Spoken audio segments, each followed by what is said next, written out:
Alright Bonehawks, this video is all about getting better at Mortal Kombat 1. Over the years I have noticed some patterns that people have that kind of stunts their learning. I kind of wanted to share some of the more common ones that I've run into, and some solutions on what you can maybe do to remedy them, just in case you're kind of feeling them yourself. Some of them are gameplay, some of them are not. There's lots of things that go into learning, so side note, if you're at the $5 tier or higher on the Patreon, you can go over there and watch this video ad-free. That being said, let's get into it. Accept your death. So this first one I've touched on a couple times, but it is always a problem for people who are just learning out, and that's just jumping too much. And to go a little bit deeper than I usually go into this, people like to use this to kind of move around the screen, which is not the best way to do it. But particularly more once they start learning, it's in this little area here. Because this little area is where we kind of call the neutral zone. It's a term used in all sorts of sports, so you may be familiar with it that way, but it's where really no character has the craziest advantage, and this will actually change depending on what character you're playing.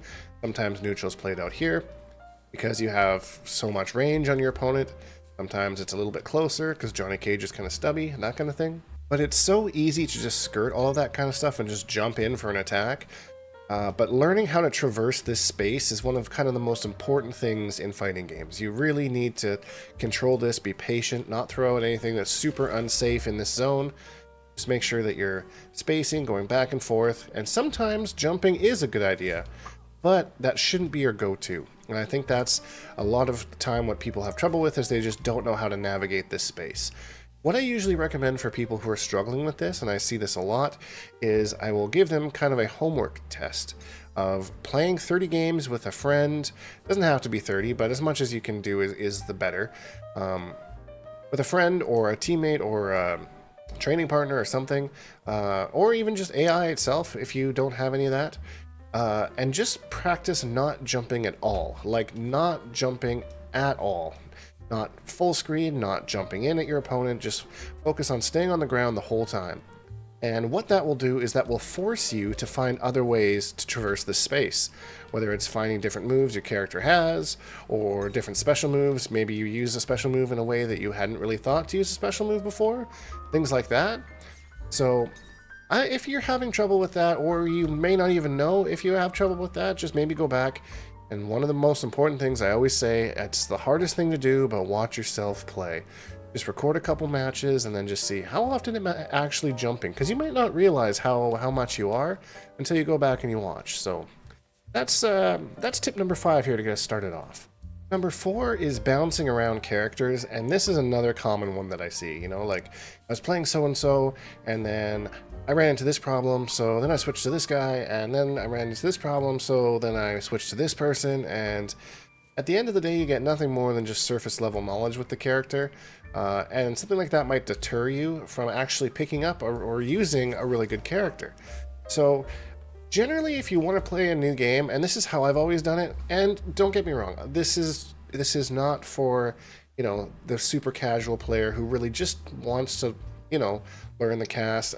There is absolutely nothing wrong with playing multiple characters. I'm on that. If you're trying to get to just a little bit more of a competitive, or just improve your game a little bit, I do recommend just picking one character and really sticking through with them. And then just kind of learning how they work, learning their offense, and then kind of through playing games, you'll learn their defense.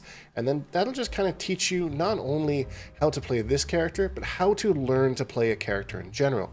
So if you want to switch to a different character, you've already gone through the learning process. You see what's important to learn with a character because you've already done it with, let's say, Melina here. And now that we've kind of got a really good understanding of Melina, then we can go on and pick up, say, Reiko or something like that. But just kind of bouncing around characters and not really finding the character that's exactly what you want is sometimes something you kind of have to just put on the back burner. Again, if you're just playing casually and that's just what you want to do, you don't want to go online or anything, invasions or all that kind of stuff, that's not what I'm saying for you. It's just if someone who's wanting to get better at this game or picks us up and is like, you know what, I'm going to get really good at this game. That is what I suggest. Pick a character to actually kind of learn the game with, and learn how to learn a character within the game, and then you can switch. A lot of the times what happens is people will fight something. So they'll fight like Scorpion or Sub-Zero or something like that. And they'll be like, well, he just did this whole thing the whole time and there was just nothing I can do. I got to pick a different character. And this is where we're going to do our slick transition into number 3. Learning a matchup. This is something that a lot of people I see, especially beginners that don't really know any better, really kind of just give up on. They'll run into one thing that really kind of bothers them or that they can't seem to get past, but they'll just kind of drop everything completely and just go to something that hard counters it without figuring out how to actually counter it with their own character. Like, say, example, you're playing against Sub-Zero, you keep trying to get in on Sub-Zero and he keeps using his darn ice clone, and then you're just like, well, you know, I can't hit him, I'm stuck here, there's nothing I can do, you know? Those are the types of moves that you really need to stop and go into practice mode and just try every single opportunity that you can think of to counter it, you know?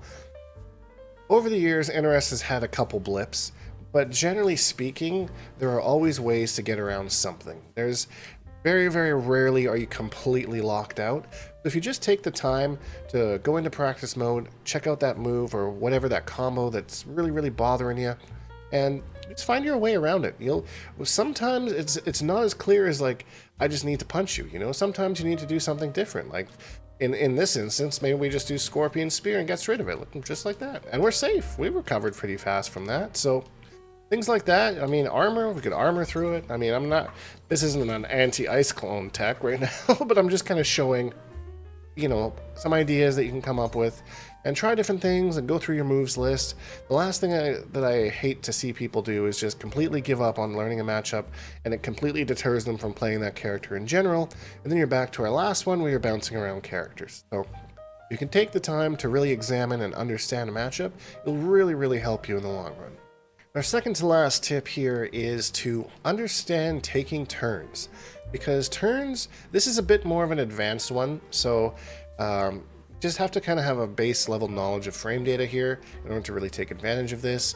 So turns can be decided not only by frame data but also by spacing as well. We take Liu Kang's down 4, for example.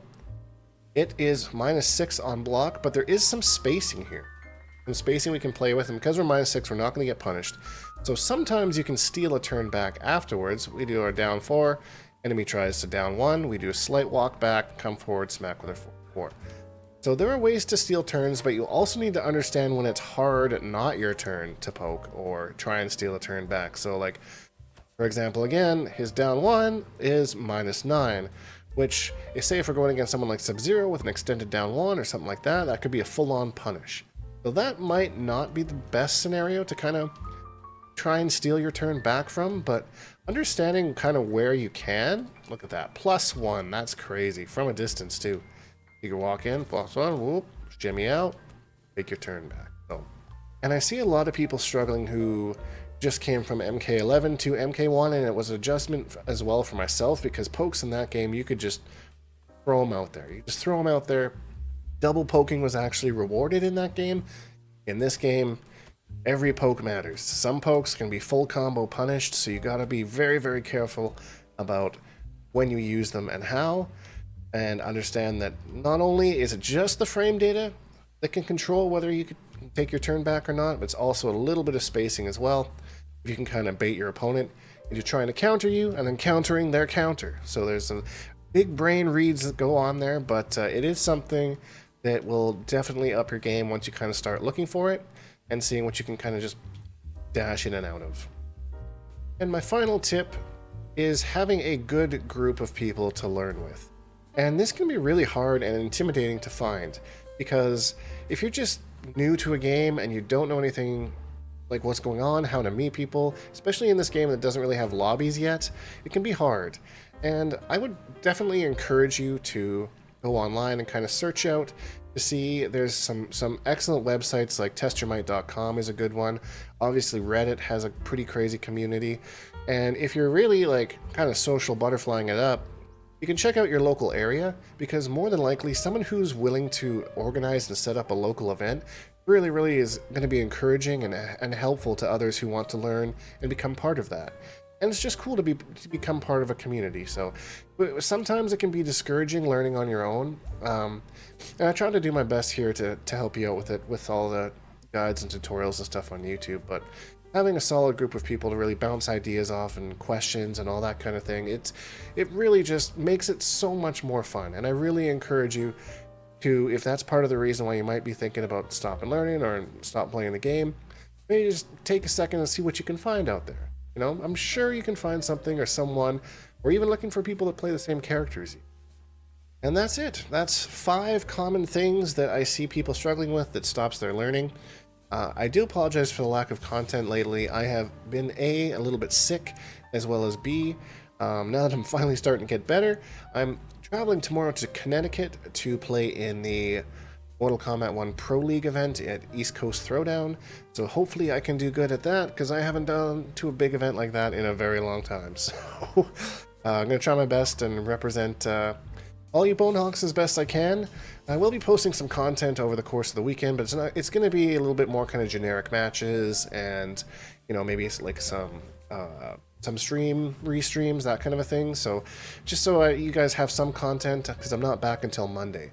So we'll have fresh content coming out Tuesday, probably a live stream, a welcome back live stream, and then I'll also be doing a vlog of the whole event as well. So hopefully that turns out. I'm not the greatest vlogger, so I apologize ahead of time, but I'm going to do my best to kind of show off the experience if you've never been to one of these. So maybe you could change your mind and head out to one. That being said, if you enjoyed this video, please leave a like, because it really helps me out, and subscribe if you haven't, because I make new videos almost every single day. Hashtag Bonehawks and all that stuff, and we'll see all you Bonehawks in the next video.